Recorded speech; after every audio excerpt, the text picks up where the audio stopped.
E aí pessoal, tudo bem com vocês? Aqui é o Vitor para mais um vídeo.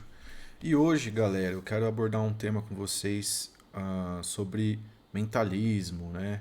E na verdade eu quero falar com vocês sobre as sete leis herméticas para que vocês entendam como essas leis regem toda a existência, o universo. E a gente pode discutir também, eu não sei se eu vou discutir isso, vamos ver, mas como é que na verdade é intrínseco, né? Como que essa questão se aplica na nossa vida, no dia a dia, né? Eu sempre falo que nós somos co-criadores, nós estamos co-criando a realidade a todo momento. E eu percebo que quando eu faço vídeos sobre essas questões mais herméticas, física quântica, lei da atração, o pessoal tem bastante interesse. E um tema que esse tema das sete leis herméticas é um tema que eu já fiz vídeo há muitos anos atrás. Vocês sabem, meu canal aqui é pequeno, eu comecei agora. Mas há anos atrás eu também tinha um canal menor que esse. Eu já tinha feito um vídeo disso e eu recebi muitos elogios, né? O pessoal falando que era o melhor vídeo que eles já tinham visto e tal. E não sei por que o YouTube. Eu perdi aquela conta e o YouTube bloqueou aquele vídeo lá também. Naquela época lá o YouTube tava bem chato com alguns temas, né? Hoje em dia eu vejo que é mais de boa. Então eu vou abordar isso aqui com vocês, as sete leis herméticas, para que vocês entendam como essas leis regem a existência, né? O nosso dia a dia. E é muito importante saber dessas coisas porque a humanidade se esqueceu de como tudo é mental, entende? Como tudo é uma interpretação cognitiva. E é nisso que se baseia a criação de realidade, né, a física quântica. É disso que Nikola Tesla falava. Uh, é disso que o Kybalion fala, né? É disso que a Cabala fala, né? Então, é um conhecimento antigo, é um conhecimento sagrado e chegou a hora de novo das pessoas se lembrarem desse conhecimento. Então, vamos abordar um pouco sobre isso, tá? E para abordar sobre isso, eu trouxe aqui. Vocês podem ver que existem vários vídeos tocando sobre o assunto, né? Vídeos longos, 58 minutos, uma hora. Enfim, muita gente fala sobre isso. Mas ninguém fala desse ponto de vista que eu vou falar. Na verdade, tem sim quem fale, né? O meu mestre fala, mas poucas pessoas conhecem, né? Então vamos abordar um pouco sobre esse assunto, né? Para abordar sobre esse assunto, tinha um vídeo aqui que eu tinha separado, que é pequenininho. Cadê, velho? Porra, nem pra eu ter clicado no bagulho, né? Nem pra eu me preparar. Porra, tinha um vídeo aqui, velho. Pequenininho, que eu ia reagir. Vamos lá, rapidão. Dá um tempinho pra mim. Universo mental, essa primeira lei. Cadê o vídeo que eu ia reagir?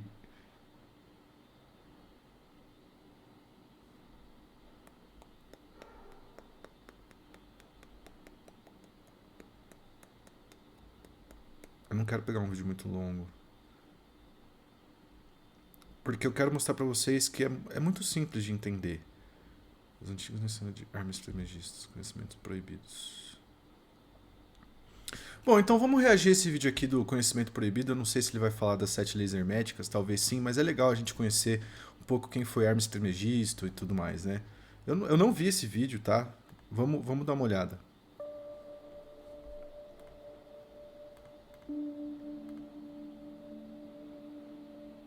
Hermetismo, uma tradição enigmática nas ciências esotéricas do Ocidente, é considerado um pilar fundamental ao lado da cabala judaica e do ostracismo. Aí, viu?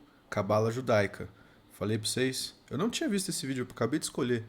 E é o que eu falo. A cabala veio desse conhecimento proibido, né? Quem que foi o primeiro? O primeiro judeu a acessar um conhecimento quântico proibido? Foi Salomão. Salomão, o judaísmo, ele tem que seguir a Torá, certo? Os verdadeiros judeus seguem a Torá. E a Torá é um livro de regras de como ser um judeu. A Torá, o judaísmo é o povo escolhido de Deus porque eles têm um papel muito fundamental na existência, que é ser a coluna vertebral do mundo, da existência, da vida. E o que isso significa? Que eles são um ponto sólido onde a Igreja de Cristo tem a capacidade de entrar no mundo quântico. Os judeus não.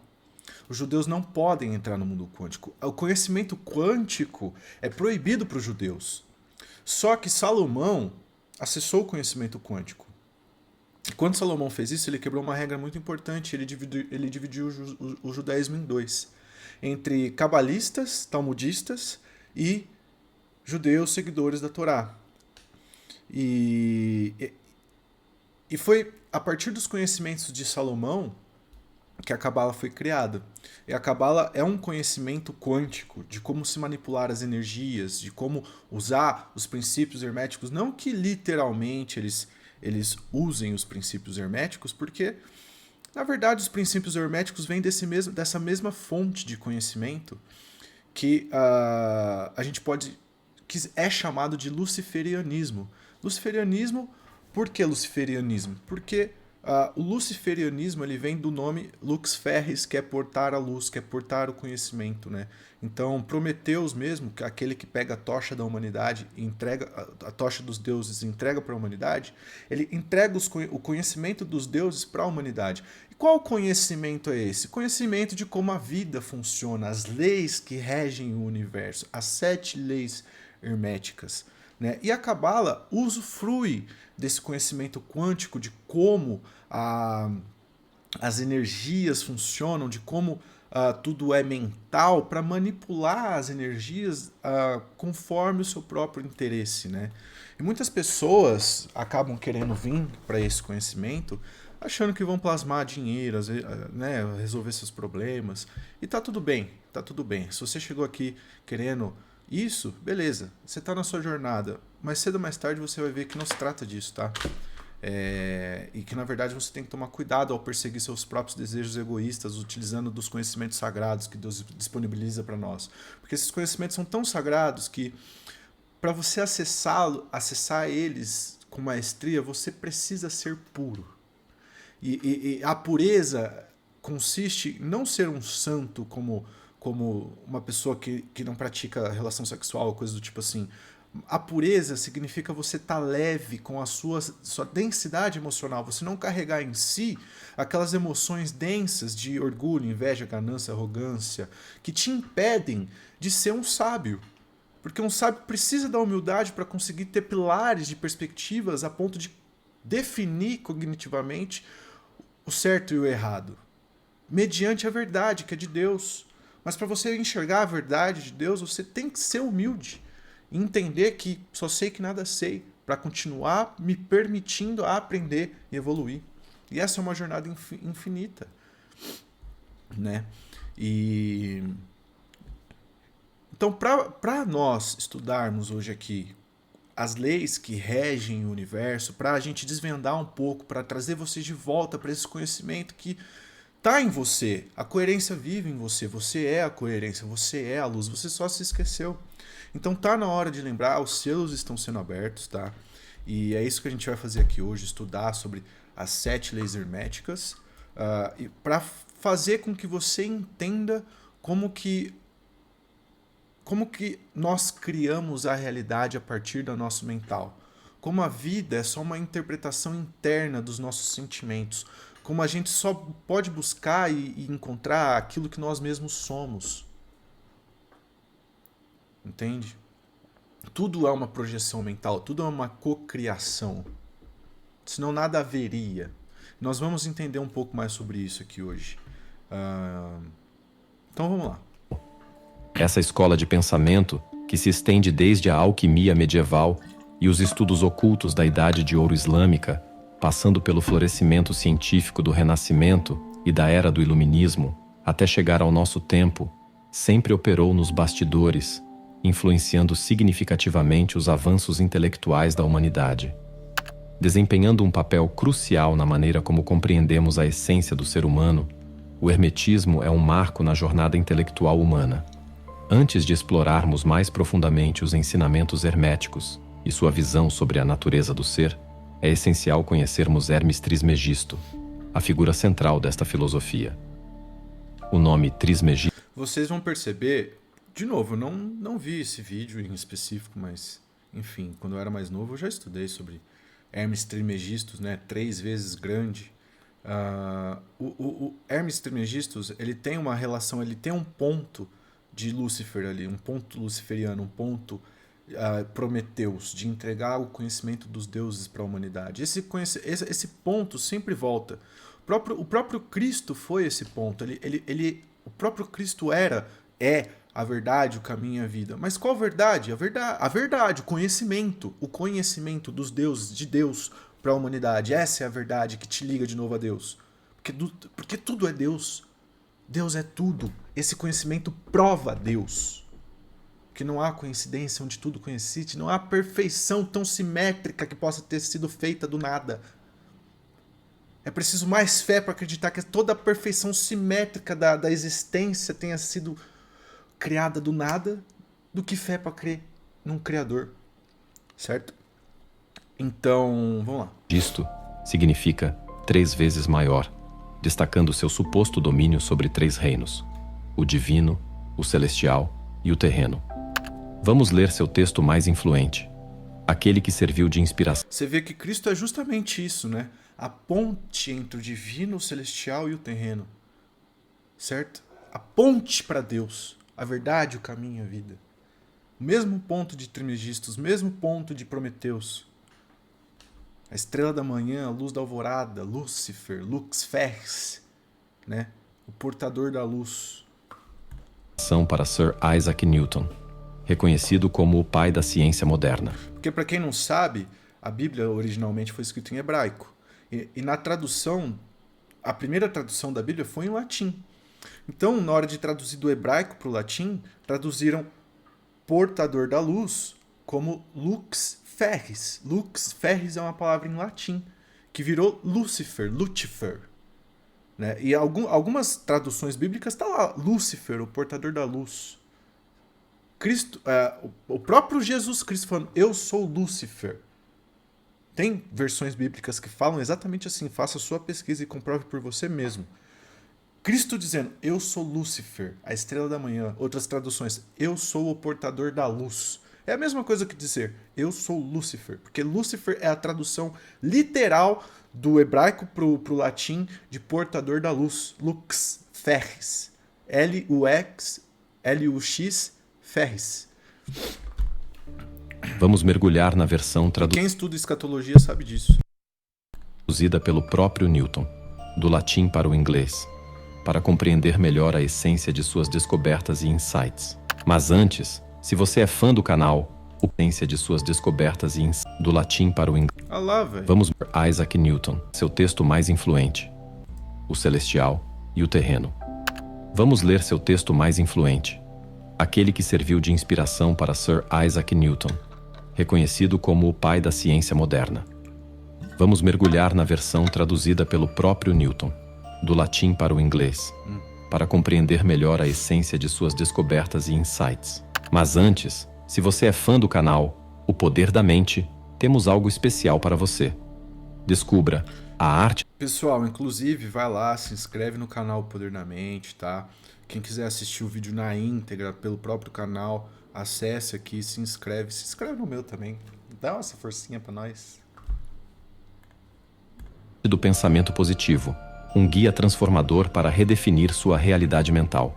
Como criador deste e-book e... Para você que está perguntando por que eu tô de óculos, é porque esse óculos bloqueia a luz azul da tela e não prejudica o meu sono, tá? Porque eu tava com o sono bem ferrado.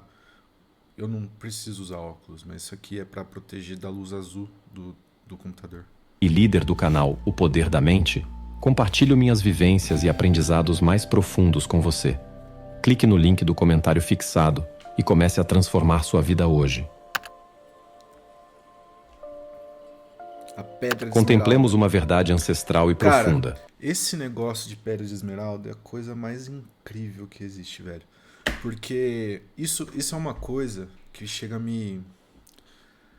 Nossa, cara, eu chego a querer chorar, velho. Porque você imagina, qual que é a lenda por trás dessa pedra? Que Hermes Trismegisto trouxe essas leis herméticas, ele explicou toda a lei da humanidade através dessas 7 leis, e é verdade, vocês vão entender, eu vou mostrar para vocês. E ele escreveu nessa pedra de esmeralda que é indestrutível, e dizem que... Eu me lembro, na época que eu estudei... Enfim, eu estudo sobre essas coisas desde os meus 10 anos de idade, né? Eu tô com 28, vou fazer 29, né? Então há muito tempo.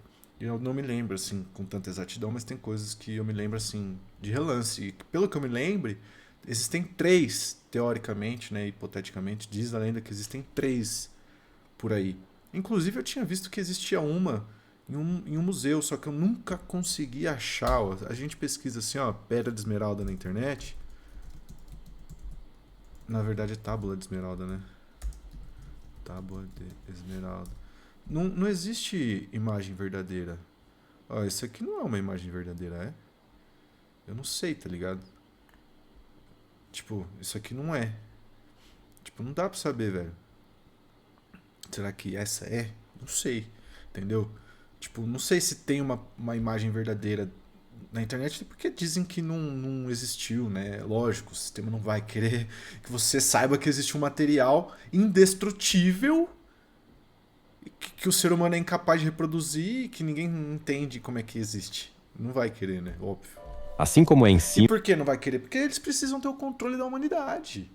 É tão simples. É tão simples. Como que poucas pessoas vai controlar o mundo? Controlando a humanidade. Através do que a humanidade pode saber ou não. Doutrinando a humanidade. Para fazer com que eles mesmos se cerceiem. Se você não assistiu meu último vídeo, assista para você ver como a doutrinação da humanidade te molda e te faz virar quase como um produto. Sabe quando você tem uma fábrica que produz coisas em escala, mas tudo igual, padronizado? Nós somos isso. Nós somos produzidos em escala, padronizados na nossa forma de pensar. De tal forma que se você ousar pensar diferente, te atacam, porque o seu coletivo tenta te moldar naquela estrutura de cosmovisão que ela aprendeu ser a certa. Então nós mesmos cerceamos uns aos outros a partir da doutrinação que poucos impõem sobre nós. Então na verdade é muito fácil controlar a humanidade, principalmente quando é um bando de burro, igual existe no Brasil, por exemplo, que eu tenho fé que isso vai mudar, porque o brasileiro, ele não é burro porque ele quer. Na verdade o brasileiro é muito inteligente, o problema do brasileiro é que ele é tão emocionado que ele acaba caindo no orgulho. Então ele não aceita as coisas por orgulho. E essa é a burrice do brasileiro. Quando isso acabar, quando a gente se unir em torno de uma verdade, ninguém poderá contra nós. Ninguém. cima, assim é embaixo. Assim como é embaixo, assim é em cima. Este princípio revela o milagre da unidade de todo. Então vamos lá, vai começar agora os princípios herméticos. Primeiro a gente vai assistir. Eu vou fazer meus comentários, só que eu não vou fazer a minha explicação. Vamos deixar a explicação do vídeo. No final do vídeo, eu vou fazer a minha explicação. Contemplemos uma verdade ancestral e profunda. Assim como é em cima, assim é embaixo. Assim como é embaixo, assim é em cima. Este princípio revela o milagre da unidade de todas as coisas. Tudo o que existe se originou de uma fonte singular, moldado pela reflexão e adaptação. O Sol, nosso Pai Celestial, e a Lua, nossa Mãe Noturna, deram forma a essa realidade. O vento a embalou em seu seio, enquanto a terra generosamente a nutriu. Aqui reside a essência da perfeição do mundo. Quando esta força se materializa na terra, ela atinge seu ápice de poder. É nosso desafio separar o sutil do denso, o espiritual do material, com diligência e sutileza. Essa força sublime sobe dos confins terrenos aos céus, apenas para retornar à terra, unindo o alto e o baixo, o celestial e o terreno. Assim, o esplendor do universo será revelado. e as trevas da ignorância se dissiparão. Esta força transcende tudo, permeando o sutil e o sólido. Dessa maneira, o mundo foi formado, trazendo à existência maravilhas insondáveis. Eu, Hermes Trismegisto, detentor dos 3 segmentos da sabedoria universal, revelo esta verdade. O que foi dito sobre a obra do Sol está completo e realizado. O texto que acabei de ler é um fragmento da lendária Tábua de Esmeralda de Hermes Trismegisto. Este documento enigmático, cujas raízes se perdem nos antigos escritos árabes, data de algum momento entre os séculos 2 e 8 d.C. A mais antiga versão conhecida da tábua pode ser encontrada na enciclopédia árabe Kitab Halal, ou O Livro das Causas. Acredita-se que o texto tenha perdurado desde a era helenística até o apogeu da Idade de Ouro Islâmica. No século XII d.C., Hugo de Santilla trouxe a tábua para o Ocidente, traduzindo-a do árabe para o latim, e desde então ela tem inspirado alquimistas, artistas, místicos e estudiosos. Agora, vamos nos concentrar no que realmente nos trouxe aqui: os 7 princípios herméticos. Lembre-se, esta é apenas uma introdução aos princípios herméticos. Agora que você conheceu a fascinante origem da Tábua de Esmeralda, prepare-se para mergulhar no primeiro princípio hermético, onde exploraremos o poder da mente e como ela forma a realidade ao nosso redor. O primeiro princípio hermético... O poder da mente e como ela forma a nossa realidade ao redor. O que isso significa? Cocriação de realidade. Ué, mas como assim nós criamos a realidade a todo tempo, Vitor? Como assim, Vitor? A realidade está fora de mim. Eu vejo, eu toco, eu sinto. Você está me dizendo que é mental? Sim, é mental. E você vai entender como, tá? Então fica no vídeo que você vai gostar, mas eu só vou falar no final. Não por nada, é porque eu quero deixar o vídeo rolar. Ah, você quer deixar o vídeo rolar, mas você pausa toda hora? Sim, porque eu preciso fazer meus comentários, mas no final eu vou dar a minha explicação. Como eu falei. Ético inicia com a compreensão da consciência, a ideia de que a mente é o tudo.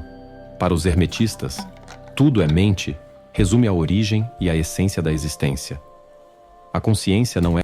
Se Cristo voltasse hoje, ele iria explicar isso para vocês. Ele ia explicar isso. Como a realidade funciona, como tudo é mental, né? Como o átomo e o sistema solar é a mesma coisa, como tudo são fontes de referência cognitiva para que nós ao meio plasmemos a realidade. Vou explicar no final. Não é apenas um elemento, mas o epicentro de toda a realidade. Ao entender esse princípio... Essa é a verdade que Cristo carrega. Não só, né? Envolve muito mais do que isso. Cristo carrega a verdade nua e crua da humanidade, né? Então, isso faz parte da verdade de Cristo. E Hermes Trismegisto teve esse ponto de Prometeus, de entregar essa verdade para a humanidade, que de tempos em tempos volta e é entregue de novo. E esse tempo chegou de novo. Por isso, os selos estão sendo abertos. E por isso vocês estão tendo acesso novamente a esse conhecimento que vocês já sabem, já conhecem e estão apenas relembrando. E vocês vão sentir dentro de vocês a coerência. Você poderia muito bem perguntar: tá, Vitor, quem é você para me ensinar essas coisas? Como você sabe disso? Eu não sou ninguém. Eu não sou absolutamente ninguém. Mas escute o que eu tenho para falar. E você vai sentir a coerência ressoando na sua alma. Você vai ver a verdade saindo da minha boca. O corpo da coerência não pode ser ignorado. Essa ressonância de você sentir a coerência não é qualquer coisa. Você sempre tem que se guiar pela coerência. Você não pode, como que eu posso dizer assim, afogar a coerência em prol do seu orgulho e arrogância, querendo saber de onde veio a fonte. A fonte que se adequa à coerência. Você prefere uma fonte incoerente ou a coerência sem fonte? Faça a sua escolha. Princípio, você começa a perceber que o eu, com E maiúsculo, é a fonte de todas as suas experiências. No fundo, as respostas estão todas dentro de nós. Nós só nos esquecemos. É por isso que bate a coerência, porque a gente sente que já aprendeu isso algum dia. E a gente sente que está relembrando. Por isso bate a coerência. Fala, pô, mas tem verdade aqui, eu tô sentindo. E nós brasileiros somos muito sensoriais, por isso que nós seremos os primeiros a desdobrar, a acordar. E nós guiaremos a humanidade. O Brasil é um pilar fundamental no Apocalipse. Sejam elas positivas ou E negativas. vocês fazem parte disso, brasileiros. Tudo emana dessa singularidade. Pause por um momento, respire profundamente e olhe ao seu redor. Questione-se. Alguma vez você vivenciou algo que não emanasse de dentro de você? Contemple isso. Lembre-se do axioma hermético. Vamos lá de novo. O primeiro princípio hermético inicia com a compreensão da consciência, a ideia de que a mente é o tudo. Para os hermetistas, tudo é mente resume a origem e a essência da existência. A consciência não é apenas um elemento, mas o epicentro de toda a realidade. Ao entender esse princípio, você começa a perceber que o eu, com E maiúsculo, é a fonte de todas as suas experiências. O eu sou, certo? O eu sou é a fonte da sua experiência, porque é a fonte da sua existência. A primeira fagulha de luz a se movimentar na inexistência já é o eu sou. Todos nós somos o eu sou. Temos o eu sou dentro de nós. E de fato, tudo é mentalismo. Eu vou explicar para vocês mais pra frente. Sejam elas positivas ou negativas. Tudo emana dessa singularidade. Pause por um momento, respire profundamente e olhe ao seu redor. Questione-se. Alguma vez você vivenciou algo que não emanasse de dentro de você? Contemple isso.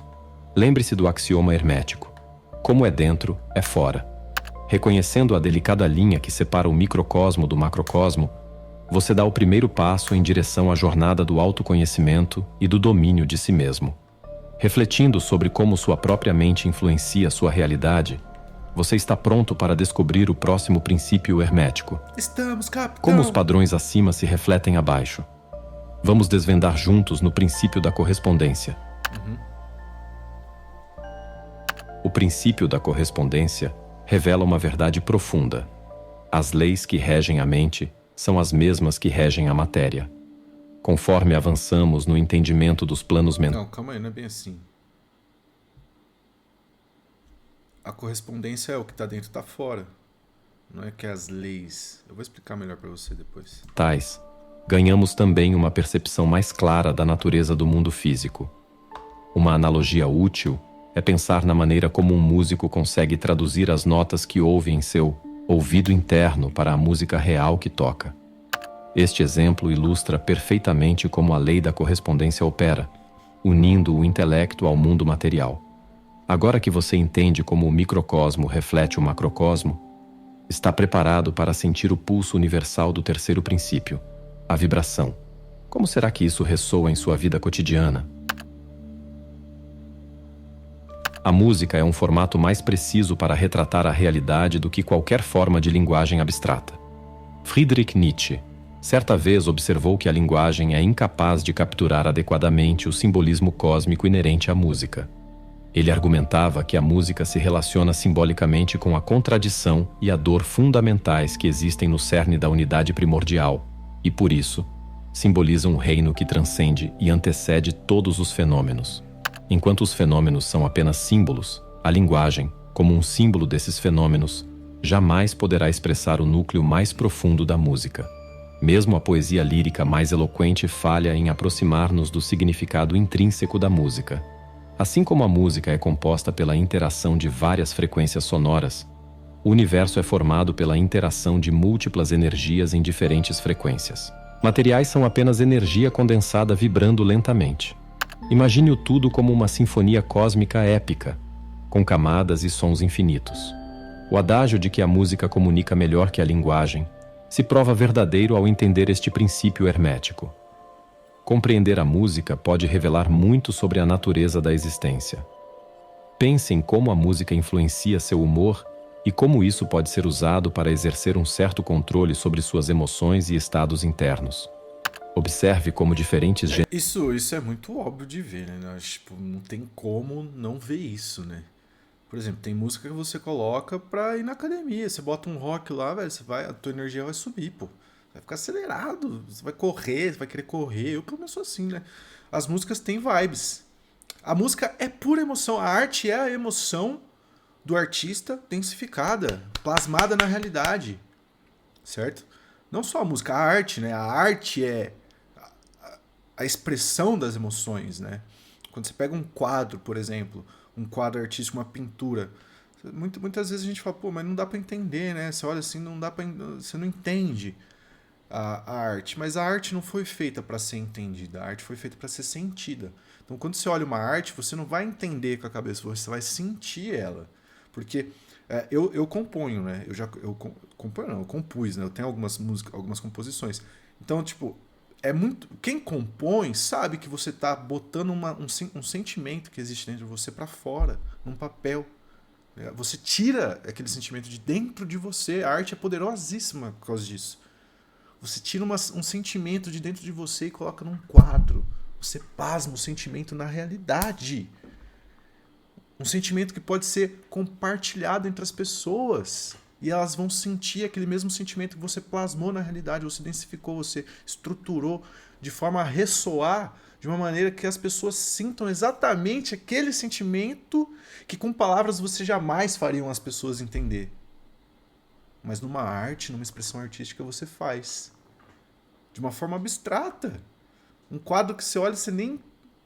Seus olhos nem entendem o que está ali, mas seu coração sente. Você sente ali a vibe do amor, da paixão, da traição, sabe? Gêneros musicais afetam sua consciência e humor. E lembre-se que a música é uma parte integral da mística e da espiritualidade. Portanto, considere elevar o papel da música em sua vida, de um mero estimulante de dopamina para uma prática espiritual mais profunda. Perceba como tudo ao seu redor vibra em diferentes frequências. A música é um jeito muito poderoso de fazer rituais, tá? Seja lá para qual for a intenção do ritual de cura, ou meditação. A música é muito poderosa. Ela te joga para estados emocionais que nada mais te jogaria. Então, às vezes você tá triste, você bota uma música, ela vai te deixar feliz. Ou vice-versa. Agitado, né? Existem músicas, por exemplo, pra quando você, enfim, né, vai tá lá num romance, músicas românticas, né? Enfim, a música cria a vibe do ambiente. O que é essa vibe, senão uma energia que tá abocanhando a realidade ali, que todo mundo consegue sentir. Hoje em dia não dá mais para negar a realidade energética das coisas. O brasileiro é tão sensorial que todo mundo sabe. Você entra num ambiente, você sabe dizer se está pesado ou se não está. Como você sabe dizer se está pesado ou não? Porque você sente a energia do ambiente. E qual é a energia do ambiente? Senão a vibe das pessoas que lá estão. E o que é a vibe das pessoas que lá estão, senão o pensamento e sentimento delas, que elas carregam em si? Nós conseguimos sentir o pensamento e o sentimento de todos ao nosso redor. E nem percebemos. E há gente que nem acredita que isso é possível, que exista isso. Tem gente que não acredita no hermetismo. Tem gente que não acredita na física quântica, que não acredita na criação de realidade. Mas vai num ambiente e sabe dizer se tá pesado ou se não tá. Se tá um clima bom ou se não tá. Isso nos leva a questionar como a polaridade se manifesta em sua vida. Vamos explorar isso no próximo princípio. Tudo é dual, né? Adentrando o quarto princípio hermético, chegamos à polaridade. Este princípio nos ensina que todas as verdades são, de fato, meias verdades. Nada a ver, velho. Puta que pariu. Duas fases da mesma... Não, velho. Tudo é dual. Existe o bem e o mal, o certo e o errado, tudo é dual, só isso, não é que meias verdades. É um paradoxo, porque por exemplo, imagina o seguinte: você encontra de frente com você mesmo. Para que lado é a direita? Porque para a direita vai ser para cá. Mas para esse aqui, a direita é para cá. Os dois estão certos. Os dois estão falando a verdade. Mas verdades opostas que se opõem. Mas como que pra esse indivíduo aqui, a direita é pra lá, e pra esse indivíduo aqui, a direita é pro outro lado? Fica de frente no espelho, aponta pra direita. Teu reflexo vai apontar pra esquerda. Certo? Perdão. Exatamente. Aponta pra direita, o teu reflexo vai apontar pra esquerda. Então a realidade é dual. O paradoxo cria a realidade de uma forma que o movimento continua incessantemente. Então essa discussão ela é infinita e nesse infinito existimos perante a realidade. Esse é o papel do paradoxo. Então a lei da polaridade é isso, tudo é dual. O bem e o mal coexistem. Você não conseguiria conhecer o bem se o mal não existisse. Porque se só o bem existisse, você não teria perspectiva para entender que aquilo é o bem. Você não saberia que aquilo é o bem. E logo, o mal nasceria. Intrinsecamente. Porque qualquer luz formará uma sombra. Dualidade. O dia e a noite coexistem. O equilíbrio. Duas faces da mesma moeda. Tudo no universo possui dois polos extremos. Tomemos, por exemplo, o par de opostos dor e prazer. Do ponto de vista da consciência-fonte, eles são a mesma entidade, diferindo apenas em intensidade. Considere... Essa polaridade é a mesma coisa, o acima e o abaixo, né? São extremos para que sirvam de perspectiva para que nós possamos existir ao meio. Nós precisamos de perspectivas para poder discernir, certo? Como assim? Pô, imagina que você quer andar do ponto A ao ponto B. Você precisa ter o ponto B de referência para você saber que você está no ponto A e que você quer se deslocar até o ponto B. Tudo é referência. Tudo é referência. Se não tiver referência, você fica maluco, você fica perdido. Outro par de opostos: amor e ódio. Já percebeu como muitas vezes nossos sentimentos de ódio são dirigidos às pessoas que amamos? O mesmo sentimento que alimenta o amor pode gerar ódio, e vice-versa. Tomemos o caso de uma jovem que, em um momento de frustração, diz: odeio meu pai, desejo que ele morra. Mas no fundo, é seu profundo amor por ele que gera tal emoção. Talvez ela sinta que ele não compreende suas experiências da forma como ela espera. Da mesma forma, um pai pode, em um momento de raiva, dizer coisas dolorosas à sua filha. Mas isso não nega o amor que ele sente por ela. Em essência, sem a capacidade de odiar, não poderíamos verdadeiramente amar. Mas isso não implica que devemos permitir que o ódio ou o amor ingênuo nos manipule. Amor e ódio residem no mesmo espectro, diferindo apenas em grau ou frequência de vibração. O mesmo se aplica a prazer e dor. Considere a experiência de ir à academia e levantar pesos pesados. Inicialmente, pode ser uma experiência dolorosa, mas sem essa dor, não se alcança o êxtase do desempenho atlético e os benefícios adicionais do exercício, como saúde robusta, boa postura e um corpo bem condicionado. Carl Jung observou que nenhuma árvore pode crescer até o céu, a menos que suas raízes alcancem até o inferno. Reconhecer e compreender essas dicotomias eleva nossa consciência. É essa a essência do princípio da polaridade. Entendendo que tudo possui dois polos, como você equilibra esses opostos em sua vida? Este pensamento nos guiará para o quinto princípio hermético, o ritmo. Avançando para o quinto princípio hermético, encontramos o ritmo. Este conceito nos ensina que tudo no universo oscila entre dois extremos: o ascenso e declínio de civilizações, o nascimento e a extinção de espécies, a vida e a morte De novo tá errado.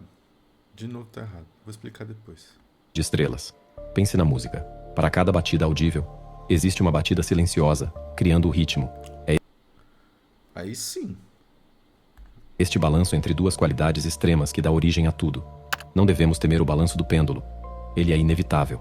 Mas a verdadeira constância reside na essência da vida, na consciência, na mente eterna, que está sempre em transformação. A única verdade imutável é a mudança. E isso é o ritmo. Quando elevamos nossa consciência através da disciplina e da sabedoria, a bipolaridade da experiência perde seu domínio sobre nós. Em vez de... Enfim, pessoal, não vou assistir o vídeo inteiro não. Quero explicar logo pra vocês. Até porque tá errando bastante coisa aqui. Enfim, tem uma interpretação pessoal aqui dele. Depois assista o vídeo completo. Escreve aqui se, por exemplo, se acha ruim eu parar no meio do vídeo aqui, que eu já vi gente pedindo para eu não fazer isso. Mas eu sou um pouco impaciente, tá? E eu sou muito ansioso, cara. Eu não vou conseguir, velho. Então eu quero explicar logo para vocês, até porque já estamos com 40 minutos de vídeo. E se depois você assiste de novo, acesse aqui o Poder da Mente, se inscreve no canal dos caras. E para explicar então essas questões, eu trouxe aqui essa imagem. Então vamos lá, discutir um pouco. Mentalismo.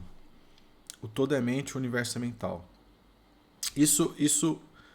Todas essas 7 leis, elas são uma, tá? É uma coisa só dividida em 7. Então, por que diz que o universo é mental? Porque tudo no universo depende da sua interpretação cognitiva para ser o que é. Senão não é. Senão é átomo. Você concorda que tudo é feito de átomo? Você concorda que essa garrafa aqui é feita de átomo? Esse microfone é feito de átomo? Esse celular é feito de átomo? Absolutamente tudo é feito de átomo. Inclusive a luz que está batendo em mim é feita de átomo. Mas o que é o átomo, né? O que é o átomo? Vamos lá. Deixa eu pegar essa imagem aqui.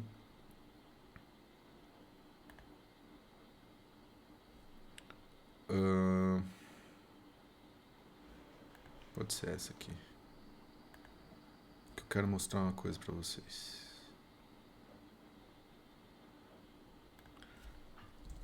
Deixa eu entrar no Canva. Que eu quero mostrar uma coisa para vocês. Adicionar um negócio aqui. Ah, que beleza, hein? Precisa pagar pra fazer isso. Audição. Não dá pra achar ruim que eu faria a mesma coisa. Ah, você tá de brincadeira, velho. Não posso upar uma imagem? Ah, entendi. Ah, então foda-se, não vou fazer isso agora não. Mas enfim. O que é o átomo? O átomo é uma estrutura que é 99,9% vazio. Certo? Como que uma estrutura 99,9% vazio constrói coisas que nós entendemos que são sólidas?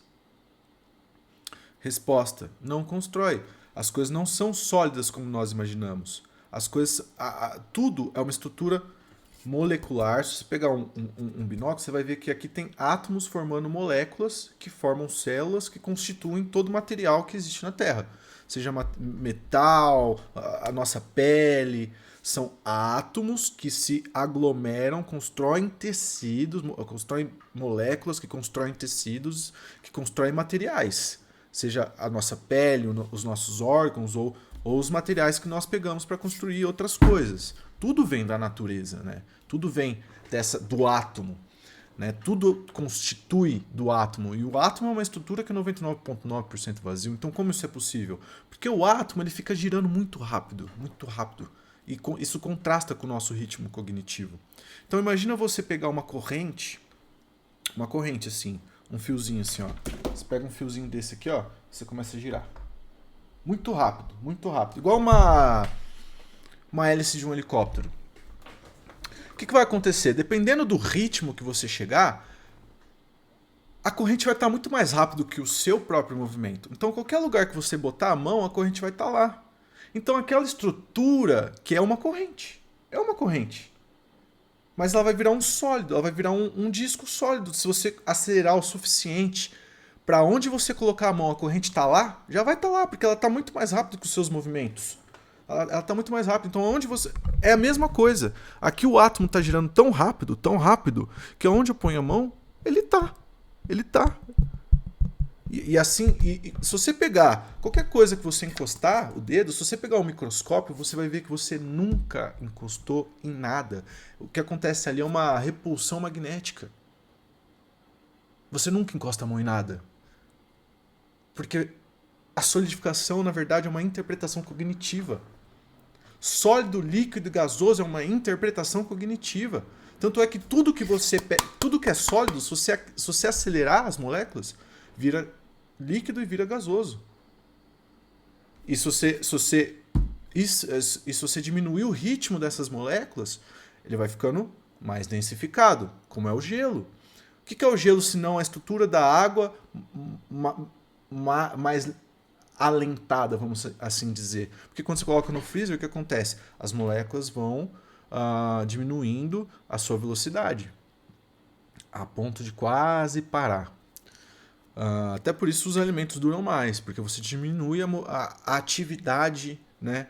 Tanto o celular, tudo, né? Por isso que a criofagia, né? Não sei se é criofagia, tipo, o pessoal que coloca corpo lá para durar, congela, né?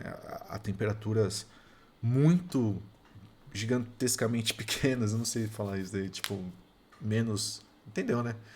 Então, essa é a questão, por isso que tudo é mental, porque tudo é átomo. E o átomo, o Schrödinger já descobriu, pelo experimento de Schrödinger lá da dupla fenda, que o observador colapsa a função de onda. Certo? Então, os átomos, eles são funções de ondas, são milhares de possibilidades que precisam do observador. Quando o observador bate o olho, ele plasma, ele interpreta, ele plasma.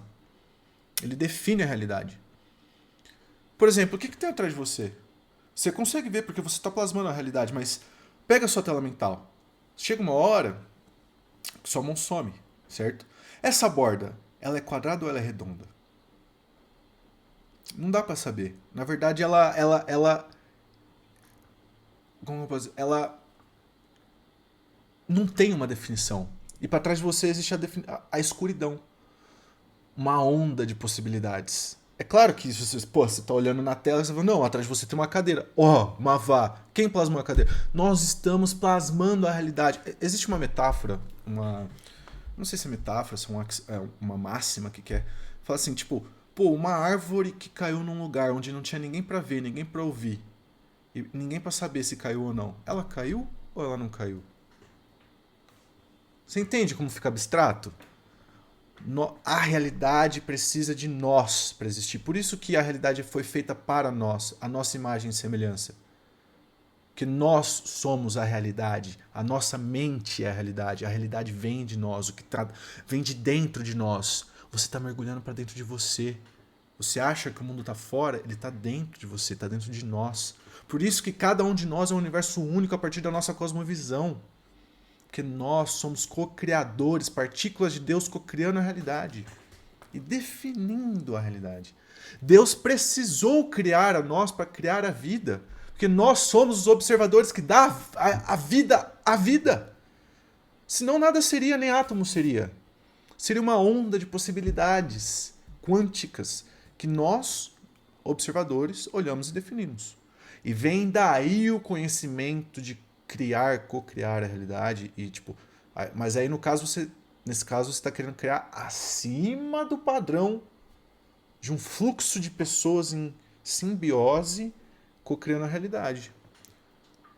Décadas, milênios de gerações de pessoas já estruturando e definindo o que é e o que não é. Por isso que não pode uma pessoa do nada sair voando, uma pessoa soltando Kamehameha, tudo mais. E quem conhece um pouco de, por exemplo, viagem astral, por exemplo, sabe que dentro do seu próprio mundo cognitivo, numa viagem astral, você pode fazer qualquer coisa, porque ali você não está disputando com ninguém. Eu lembro que a primeira e única vez que eu fiz uma viagem astral, eu fiquei soltando uns Kamehameha lá, e foi bem da hora. Mas isso é um papo de maluco, né? Pra quem tá preso no teatro da vida. E o mais paradoxal é que a vida foi feita para isso, sabe? Para que as pessoas realmente se esqueçam dessa verdade. Porque essa verdade, na verdade, ela é como se você visse por trás do palco, assim, do teatro, sabe? Então você perde um pouco daquela... A vida foi feita para ser vivida, pô. Então quando você entra nesse conhecimento, você está desfazendo as paredes da realidade e entrando num mundo quântico. Que é muito perigoso, porque você fica muito próximo da esquizofrenia. E é por isso que esse conhecimento é proibido para judeu, tudo mais, porque eles são um povo que, no passar das eras, a gente vai migrando de Apocalipse para Ragnarok, de Ragnarok para Apocalipse, né? Polaridade. Então, a gente sempre fica indo de Apocalipse para Ragnarok, de Ragnarok a Apocalipse. Isso é uma coisa que eu posso explicar mais para frente para vocês depois. E nessa variação, nós, Igreja de Cristo Humanidade, nós voltamos para esse conhecimento sagrado, quântico, a ponto de nos perdermos na esquizofrenia dos 1000 anos vindouros, né? Que é um tempo onde nós conseguimos manipular esses átomos da forma como a gente quiser. Só que para isso acontecer, para que nós sejamos salvos quando o momento chegar, que seria no caso, nesse momento, seria em Ragnarok, os judeus sejam essa estrutura, coluna cervical, para que nós não nos perdamos de nós mesmos. A ponto de cair na esquizofrenia, do nada, do abstrato. Esse conhecimento te joga para o abstrato. Quando Deus criou a vida para te jogar para dentro da obra. Para você acreditar na obra. Na estrutura, no sólido, no líquido, no gasoso, nas emoções, na tristeza, na alegria. Para que você não se esqueça que você é o todo, sozinho, no nada, na solidão, da agonia, da morte. A escuridão está atrás de você a todo momento, nunca te abandonou. Você toma um comprimidinho que muda a sua consciência, o seu padrão cognitivo, como um ayahuasca, um LSD, toda a estrutura da realidade se dissolve na sua frente. E você de repente percebe que, na verdade, tudo isso que você acha que é tão real não passa de uma fumaça, uma penumbra tão volátil, tão efêmera. Se Deus quisesse, ele fazia assim, tudo se desfaria. Quando falam que a gente vive numa Matrix, é quase isso, né? Imagina que os átomos são os códigos. Tá cheio de átomo para todo lado. Do mesmo jeito, olha para o seu monitor. O seu monitor tem os pixels. No seu monitor, você consegue ver o universo todo. Certo? Do seu monitor, você consegue estar na França, na Argentina, você consegue ter perspectiva de profundidade, de tamanho. Se você colocar um VR, você tá lá. É a mesma coisa. A única coisa que muda é que além dessas questão de dimensão, você tem as perspectivas de grande, pequeno, longe, perto. Você consegue pegar, sentir. No monitor, ainda não. Mas a gente está cada vez mais com a realidade virtual chegando nesse ponto novamente. Então a realidade, o mentalismo, o todo é mente, o universo é mental, fala sobre essa verdade. Que tudo é átomo, que tudo é a nossa interpretação. Que nós precisamos dessa interpretação e da lei da correspondência, que é o que está acima, é como o que está abaixo. Como assim? Pô, se você pega a estrutura de um átomo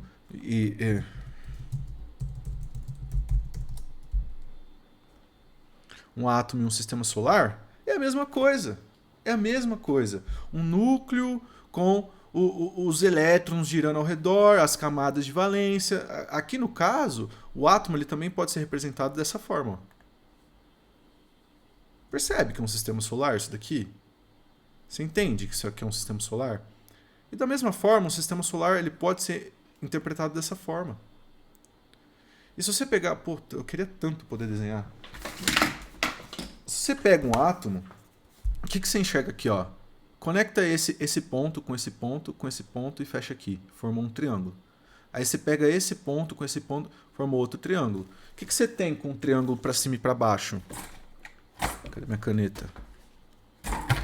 Preciso de uma caneta. Espera aí, rapidão.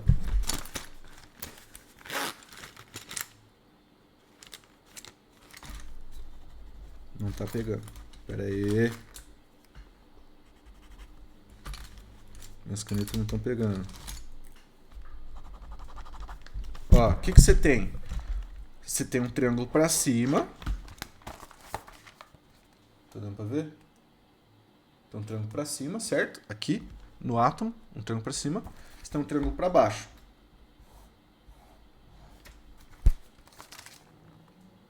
Foca. O que isso aqui formou? Estrela de Davi. Hexagrama. Isso aqui é um hexagrama, uma estrela de 6 pontas. Estrela de Davi. Quem que usava a estrela? Quem que foi Davi? Pai de Salomão. Qual foi a forma que Salomão usou para aprisionar os demônios, os 72 demônios? Esse aqui. A estrela de Davi. O anel tinha esse símbolo aqui. Quem já estudou sobre Salomão sabe. E qual que é o símbolo da bandeira dos judeus? É uma estrela de 6 pontas. Por quê? Por que vocês acham? Por que vocês acham? Tô maluco? Então os judeus sabem disso. Eles estudam, está na bandeira deles, né? E isso aqui, essa estrela de 6 pontas, se você pegar junto com o centro dela, você tem 7 ângulos, certo? Você tem 6 pontas e se pegar o meio aqui, você tem 7 ângulos, certo? Junto com os intervalos, você tem 5 intervalos, ó. Aqui, ó. Vamos lá, tá difícil. Então, ó. 1, 2, 3, 4, 5, certo? Tem 5 intervalos. 6, você tem o ponto central, 6 ângulos, com os intervalos são 12, né? São 12 pontos. São 7 ângulos com 5 intervalos, 12. Esse 7, 12 é a estrutura da realidade. Então, eu vou falar um pouco do 7/12 para vocês, trazer um pouco dessas referências, que tudo na vida é baseado em 7/12, né? 7 dias da semana, 12 apóstolos de Cristo, você tem 12 meses no ano, tudo bate nesse padrão de 7/12, inclusive na Bíblia, tudo é baseado em 7/12, porque é essa simetria da existência que tem a ver com a flor da vida, inclusive, né? Que é a simetria, flor da vida. Então, a própria flor da vida, você consegue aqui enxergar o hexagrama, entendeu? Então, você pega esse puta, eu queria muito poder desenhar para vocês. Mas você pega aqui, ó, esse ponto com esse ponto com esse ponto, você fecha um triângulo. Você fecha um triângulo aqui para cima e você fecha um triângulo para baixo, certo? Aí você tem um hexagrama. A flor da vida é a representação geométrica do átomo também, o cubo de Metatron, né? Tudo isso está correlacionado, pessoal. Aqui nessa estrutura aqui é que fica difícil para mostrar para vocês, mas tem um cubo aqui, tá? Tem um cubo, ó. Você pegar aqui, ó, aqui você faz um quadrado. O Canva deixa eu ver se eu desenho online. Será que eu consigo, velho, jogar uma imagem aqui? Não vai dar, né? Queria muito mostrar isso pra vocês, mano. Paint online. Já estamos indo pra 1 hora de vídeo já. Nossa, olha que bosta de site, vai tomar no cu. Rapaziada, outra hora a gente aborda isso, tá? Mas, pra quem já estudou um pouco disso, né? Tipo, quem que foi o arcanjo Metatron, né? Ó, o cubo de Metatron. O cubo de Metatron é a representação do conhecimento. Tanto é que o arcanjo Metatron,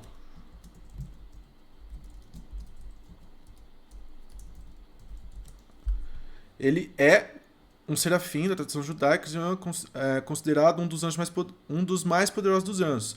É visto como um mediador entre Deus e a humanidade, e é conhecido como um intermediário celestial. O arcanjo Metatron também é conhecido como um anjo da sabedoria. Está totalmente correlacionado com Jesus Cristo, totalmente correlacionado com Prometeus, totalmente correlacionado com o cubo de Metatron, que por sua vez está totalmente correlacionado com a flor da vida, que por sua vez está totalmente correlacionado com o átomo, que por sua vez está totalmente correlacionado com o sistema solar, que por sua vez está totalmente correlacionado com a lei hermética, porque o que está acima é o que está abaixo. Tudo é isso. Ninguém pode negar mais. Esse tempo passou. Aceite enquanto é tempo, senão você vai virar piada. Então, esse é o conhecimento sagrado. Para quem estudou um pouco sobre a flor da vida, sabe que isso aqui é um dos maiores mistérios da humanidade. Como que pode toda a estrutura do universo caber dentro desse desenho? Estou explicando para vocês. Isso aqui é a representação de um átomo, é a representação do 7/12, é a representação do hexagrama. né, que o hexagrama é uma representação do 7/12, essa estrutura geométrica que engloba tudo no universo, que vem do arcanjo Metraton, que é uma representação do cubo de Metraton, ó, o cubo de Metraton representando aqui o hexagrama. Então, e assim vai, né? E isso, correspondência, né? O que está acima, o que está abaixo. Acho que ficou claro essa parte. Então, nós ao meio podemos existir mediante essas duas referências. Você concorda que a gente precisa do átomo formando o nosso chão, a Terra, e do sistema solar, para que nós ao meio possamos ter estrutura e tempo, ritmo, né? Já vamos falar de ritmo, para poder discernir. Nós precisamos de tempo e espaço para discernir, falar, existir. Nós precisamos disso. Vamos falar disso agora. Então, ó, vibração, nada está parado. Isso olha para o átomo, você vai entender isso. O átomo nunca está parado. Tudo é átomo girando a todo momento. Tudo é átomo girando a todo momento. Você, a sua pele, você, o seu tecido são átomos girando a todo momento. Nada é parado. Tudo que você achar que está parado, que você achar que é sólido, é átomo girando. Nada está parado, tudo está vibrando. Polaridade, tudo é duplo, tudo tem dois polos. O bem e o mal, o dia e a noite. Porque a gente precisa dessas perspectivas para poder existir ao meio. Se você não tiver o bem para você contrastar e entender o mal, se não tiver o mal, você não vai contrastar e entender o que é o bem. Entende? É a mesma coisa. Se não existisse o baixinho, se todo mundo fosse do mesmo tamanho, não existiria alto e baixo. Você só discerne o que é alto porque você tem a referência do baixo. Você só discerne que aquele cara é baixo porque você tem a referência do alto. Você só fala aquele cara é um gigante porque você tem a referência de que o padrão da humanidade é ter no máximo até 2 metros de altura. Aí você vê um cara de 4 metros e fala, não, esse cara é um gigante. Ele foge do padrão. Agora, se todo mundo tivesse 4 metros de altura, ninguém teria. Você entende? Tudo é perspectiva. Ah, como assim ninguém teria? Porque esse seria o padrão, a gente define, a gente criou a perspectiva. O que é 1 metro? O que é 1 quilômetro? São coisas que nós definimos para ser base de perspectiva, para a partir daí continuarmos a estruturar a vida. Mas 1 metro é uma estrutura que nós criamos e definimos. Chegou num ponto em que foi definido que 100 centímetros é 1 metro. E que 1 metro é, sei lá, mano, um tamanho de uma cana. Não sei como é que fizeram. Eu acho que foi mais ou menos isso daí, né? Pegaram uma cana, isso aqui, ou, sei lá, um bastão, não lembro. Porque antigamente era mensurado em tipo canas, né? Tipo uns pedaços de cana, de pau, assim. É assim que eles mediam as coisas, né? Antigamente. Então, gênero, né? Preciso explicar isso. Gênero é óbvio, masculino, feminino. Né? O homem, a mulher. O ritmo. Então, lembra que eu falei que a gente precisa do acima e do abaixo para poder existir? Fica em silêncio um segundo.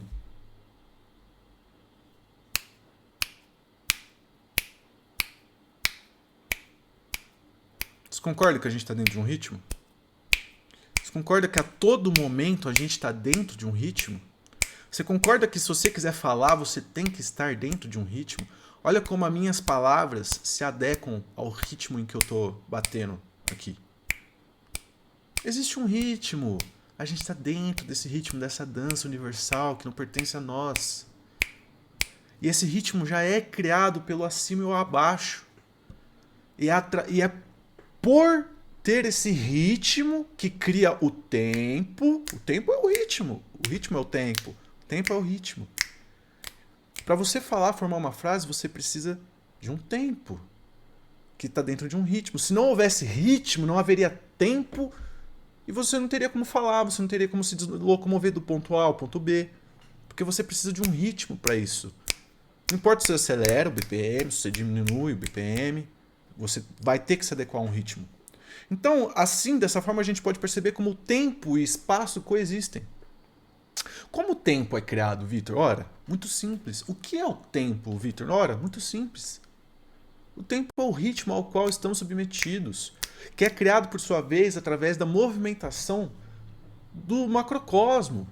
E o macrocosmo, por sua vez, só pode se movimentar estando dentro de um ritmo. Então veja como tempo e espaço precisam coexistir.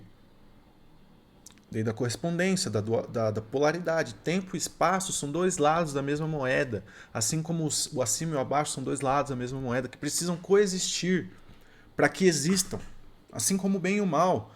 Porque perceba que, à medida que os astros vão se movendo, vão girando, eles vão passando de eras por eras, né? Vamos pegar aqui as eras. Eras universais, não sei como que eu posso pesquisar isso.